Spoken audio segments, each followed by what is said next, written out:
Chapter 2. The Need to Be Right. Why our need to win conversations is costing us the people we love. We've all done it. Corrected someone mid-sentence, clung to a fact just to prove a point, or replayed an argument in our heads long after it ended, trying to figure out how we could have said it better.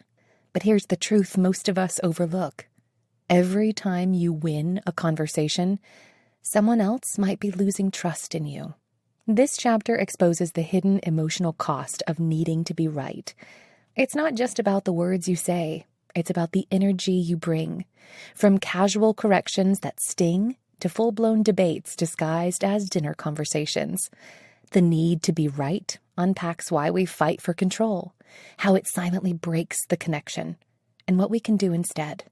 You'll meet Brittany, the sharp, respected leader whose team went silent, not because she yelled, but because she always had the final word.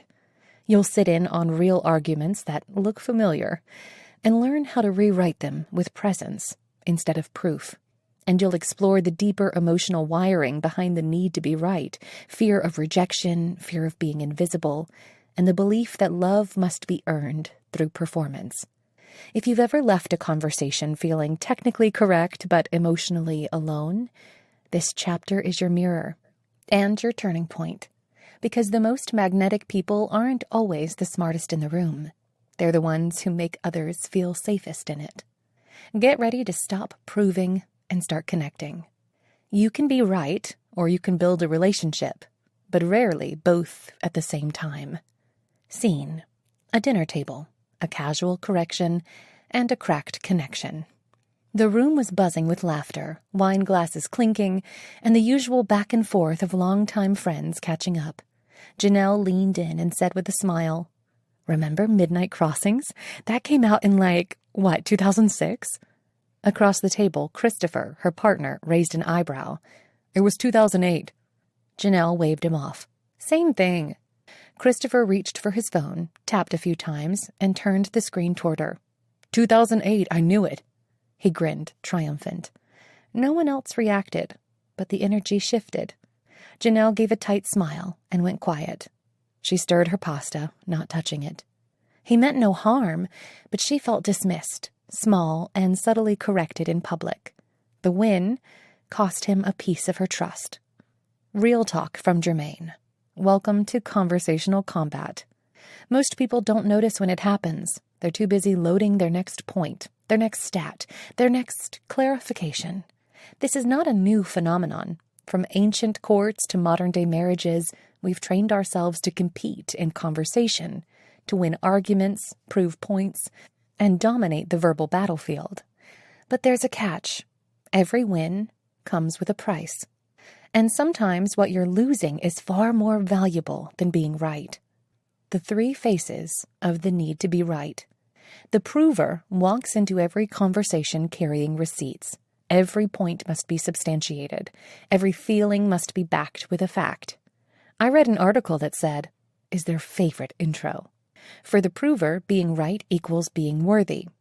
The defender hears critique as a personal attack. Even soft suggestions feel like landmines.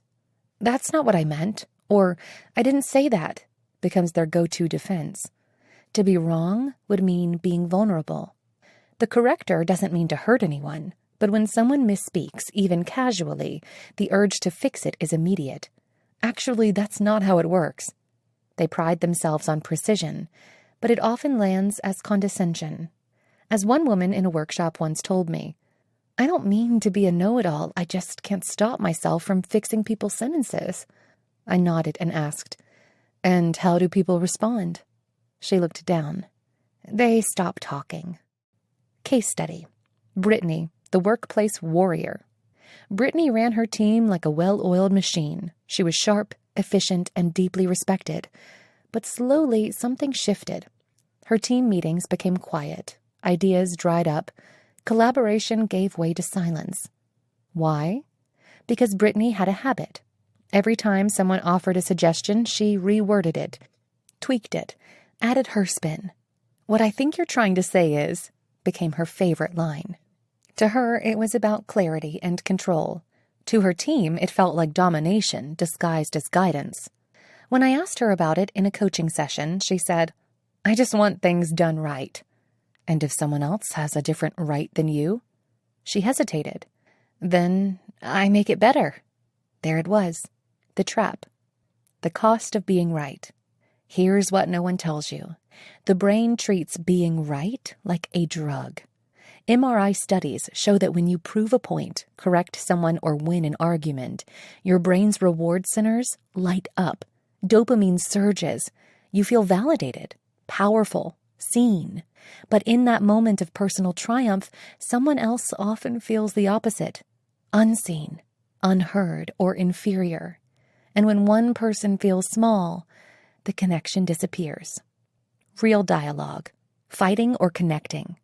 Why can't you just admit I'm right? Because it's not about being right. It's about how you make me feel when you need to be. So I should just lie? No, you should pause and ask yourself, do I want to be close or do I want to be correct? What's behind the urge to win? I remember a moment that hit me hard. I was arguing with a friend about something small. Trivial, really. They finally snapped and said, "Why does it always feel like I have to defend myself around you?" I was stunned. In my mind, I was just being thorough. In reality, I was being relentless. I didn't mean to dominate. I was repeating a rule I'd learned growing up. Be articulate, be right, don't back down. But here's what I hadn't learned. Sometimes silence is stronger than certainty. Sometimes listening is smarter than proving. Reflection prompt. Do you recognize yourself here? Ask yourself, do I often correct people mid-sentence, even casually? Do I get frustrated when others don't acknowledge my proof? Do I feel uncomfortable being wrong? Do I equate being right with being respected? If yes, you're not flawed. You're trained. You were probably rewarded for knowing the answer, praised for speaking up, and applauded for holding your ground. But in relationships, this muscle becomes a weapon. How to shift from combat to connection. Next time you feel the urge to prove or correct, try this. Pause. Breathe. Ask, is this about connection or control? Then try a phrase like, "That's an interesting perspective. Tell me more about how you see it." You might be right. Let's unpack it together. These are not weak phrases. They are relational power moves, designed not to win, but to understand. Quote to carry forward. Being right feels good, but being understood feels better, and being together beats both. 5. The emotional root of rightness. Beneath every sharp correction and smug, "I told you so," lives a quieter story, one about survival, fear, and the search for emotional safety. Years ago, in a small group workshop, a man named Victor stood up and said, "I don't argue to be a jerk. I argue so I don't get run over." He wasn't aggressive. He was scared. Growing up, Victor's home was filled with landmines. If he got something wrong, even slightly, he was yelled at, punished, or humiliated. So he learned a rule. Being wrong isn't just wrong. It's dangerous. For others, the root isn't punishment. It's invisibility. Clarice, a school teacher, shared, "In my family, no one listened unless you proved your point. You had to fight to be heard." So she did. All the time. We use being right to feel safe, but that safety often isolates us.